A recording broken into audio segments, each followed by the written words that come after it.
So yesterday we talked about Martin Luther King Jr., and that's what the bell ringer was about, that you type the answer into Canvas chat.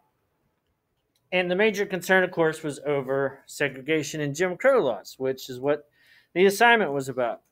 And so hopefully you had a chance to look through some of those Jim Crow laws and then answer the 3 questions on the USW 9 Jim Crow page. So don't forget to turn that in if you haven't already. But in the second block of the notes, which is about organizations, today we'll look at some of those civil rights groups. Some already existed, and some would expand based on Martin Luther King's teachings and what he accomplished earlier. You need your Chromebook open there. And the first one we already mentioned, so it is the one that already existed beforehand, and that would be the NAACP.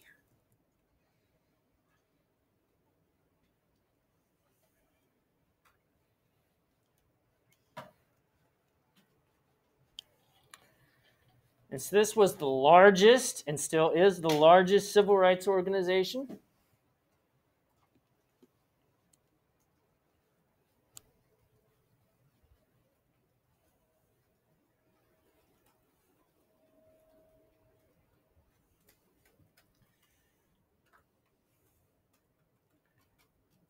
And the most influential person that was a part of it was Thurgood Marshall, which is spelled Thurgood Marshall.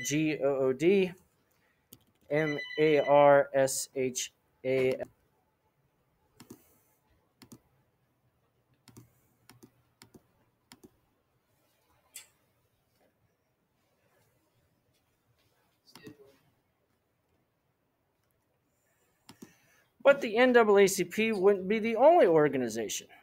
Some believed that new groups needed to form to tackle some of the issues specifically in the South.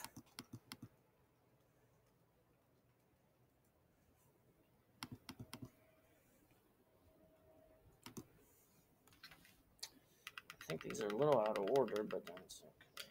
We'll get to those ones later. One of the first ones would be the Student Nonviolent Coordinating Committee. Student Nonviolent Coordinating Committee. SNCC.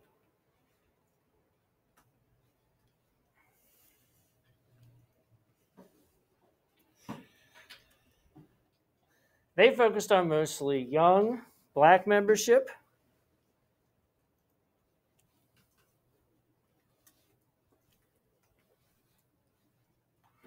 and the biggest issue that they concentrated on was voting rights.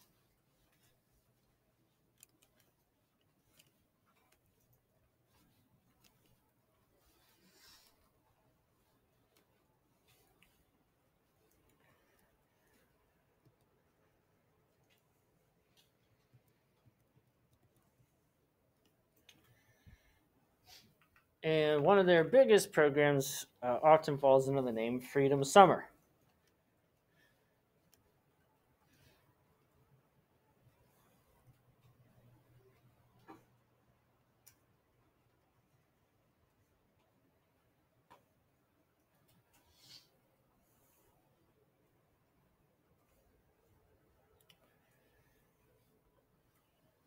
In 1964, busloads of younger people went to the South to register people to vote.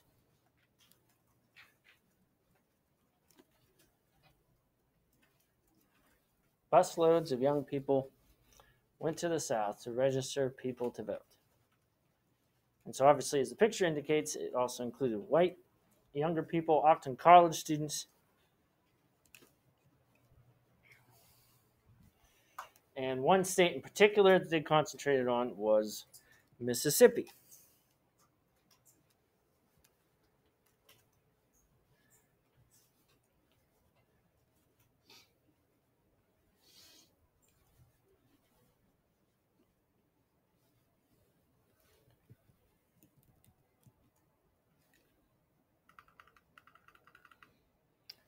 The next group would be CORE, the Congress of Racial Equality.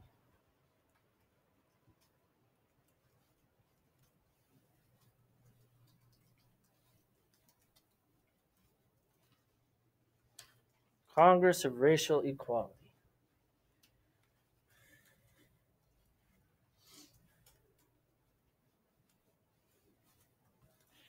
And they concentrated on nonviolence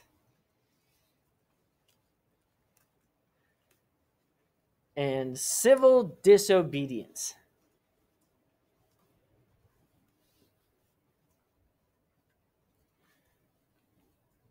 Nonviolence and civil disobedience. Civil disobedience is when you refuse to follow a law that you believe is unjust. So obviously they're talking about the Jim Crow laws. So nonviolence and civil disobedience. They also concentrated on voting rights, but they tried to tackle housing and employment issues as well. So voting rights, housing, and employment.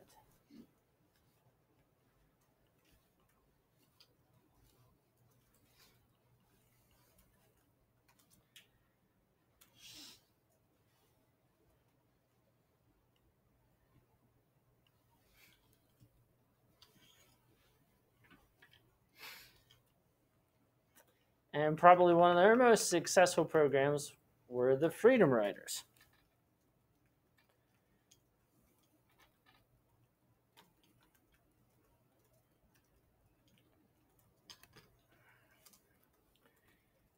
And the most significant thing that they were doing with Freedom Riders was try to desegregate busing.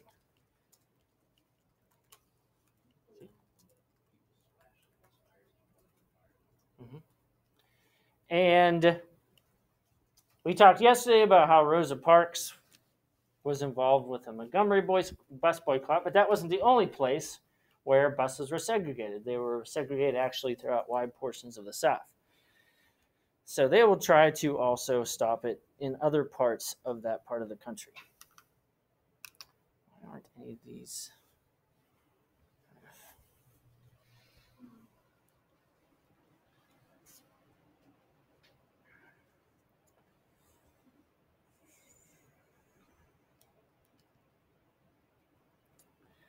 And the last one I'll mention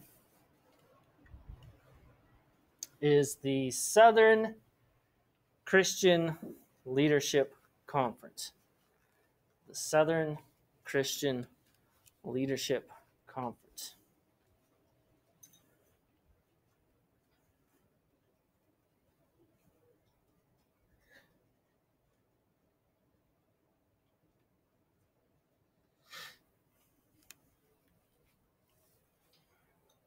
And this is another organization that Martin Luther King was involved with.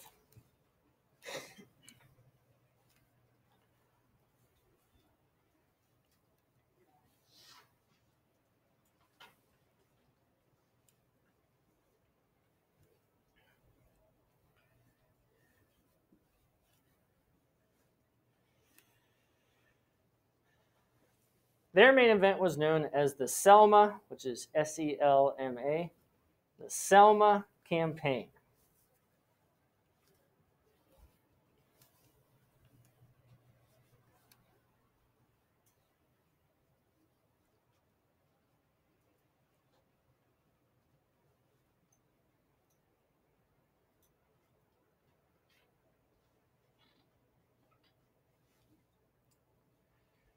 And there are two things that they wanted to do with the Selma campaign.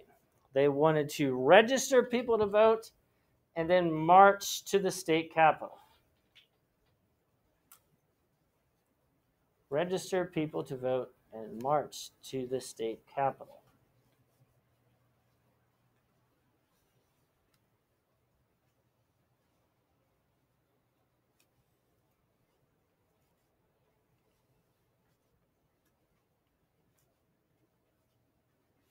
Well, there were some instances, of course, where local police reacted negatively with fire hoses, police dogs, and beatings. So there was violence used against them.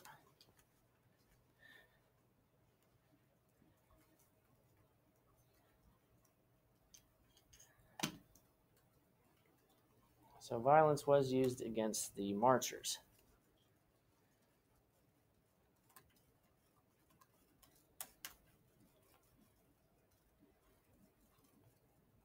So President Johnson ended up providing protection and pushed to pass the Civil Rights Act. President Johnson provided protection and passed the Civil Rights Act.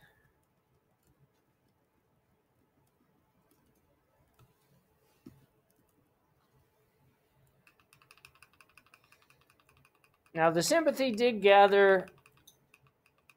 violence did gather some sympathy from white Americans, but it also angered many black Americans.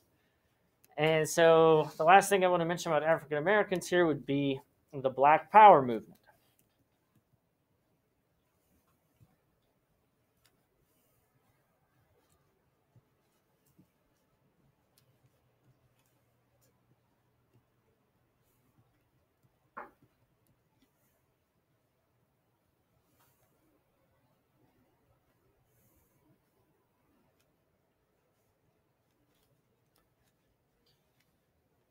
The Black Power movement focused on solving problems within the black community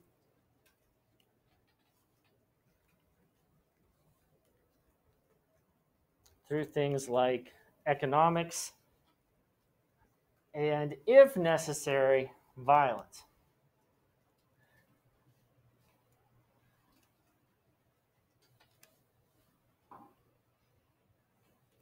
Now, that isn't to say they believe they should go out and use violence. They basically said, look, if people are going to attack us with dogs and tear gas and fire hoses, then we should be able to respond accordingly. And probably the most prominent group would be the Black Panthers.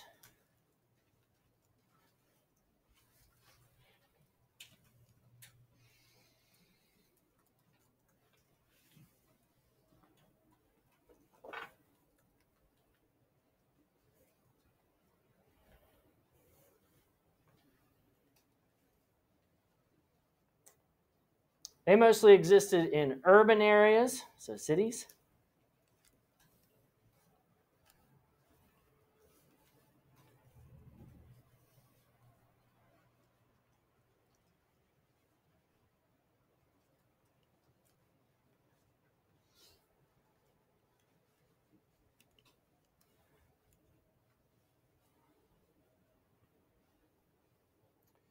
They created anti-poverty programs.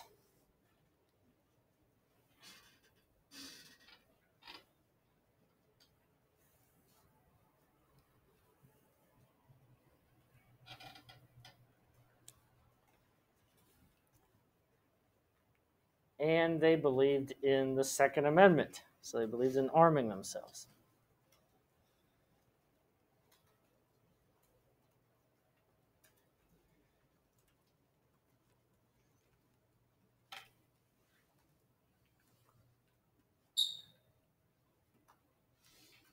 So the Second Amendment.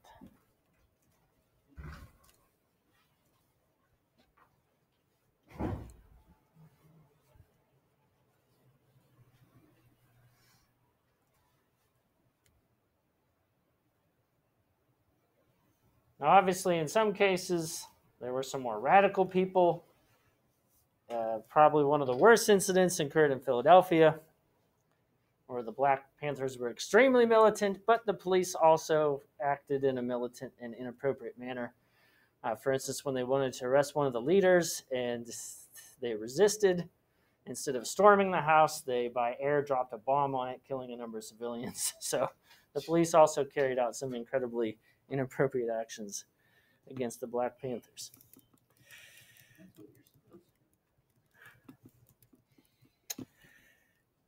And then, of course, we often forget civil rights just don't apply to African Americans. They apply to all people, but there were other groups as well, including the American Indians.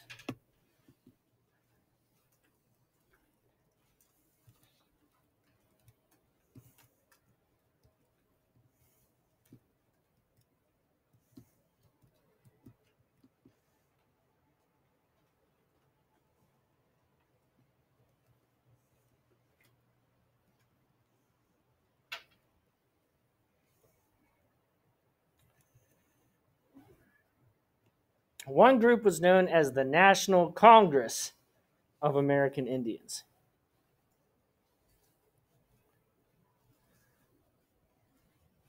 The National Congress of American Indians.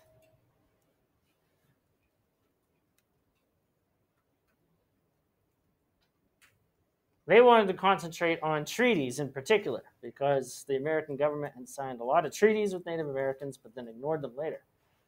So they wanted to focus on those treaties and getting what they were promised.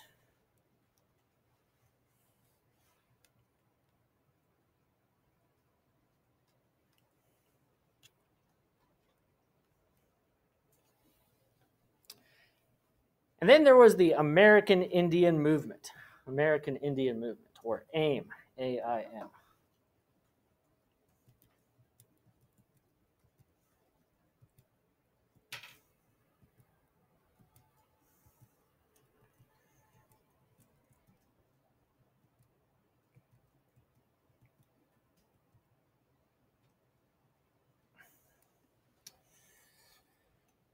They ended up protesting particularly at monuments or memorials such as Plymouth Rock or the Alcatraz prison outside of San Francisco.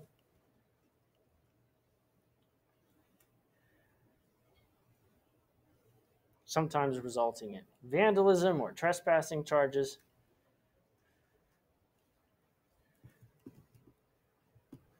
But it was an attempt to get an attention to the fact that Native Americans faced incredibly high poverty rates, high rates of alcoholism and suicide, amongst other things.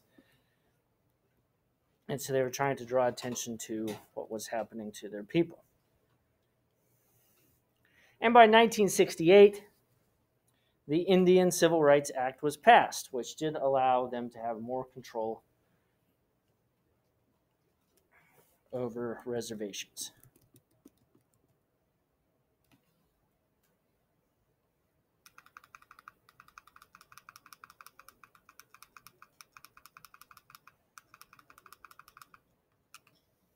And the last thing I want to mention is Cesar Chavez.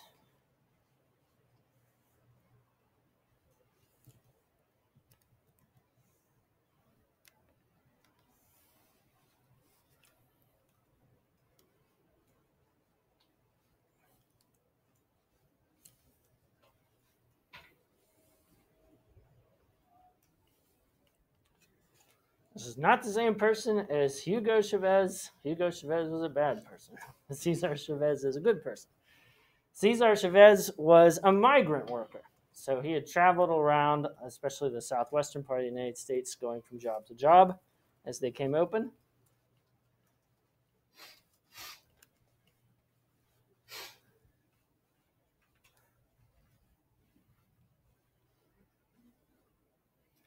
He saw, of course, that there were a lot of workers, especially at farms, that didn't earn a lot of money and had terrible conditions. And so he formed what is called the United Farm Workers.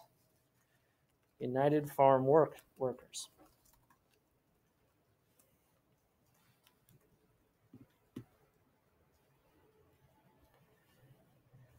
And the United Farm Workers, or UFW, would protest and strike for better conditions and pay. So the UFW would protest and strike for better conditions and pay. A lot of people don't realize this, but farms don't have to follow all the same labor and pay laws that other businesses do. So often farm workers would have to work for 12, 16-hour days. They would not get restroom breaks or anything like that. And of course, that also pointed out it was bad because if they did have to go to the restroom, they would have to go right where the crops were, which also caused disease to spread. So they pointed out this isn't just bad for us, it's also bad for the people that buy the crops. So it gained a lot of attention, and eventually some rights and conditions improved. So these are just some of the groups that existed, especially in the 60s and 70s, that worked towards civil rights and equality for a variety of people. For the remainder of the period, if you haven't finished up the Jim Crow assignment, please make sure that you do so. If you did finish that, make sure that you completed the reading. I think only one person has turned that in so far. So please make sure that you take the time to finish the reading from yesterday.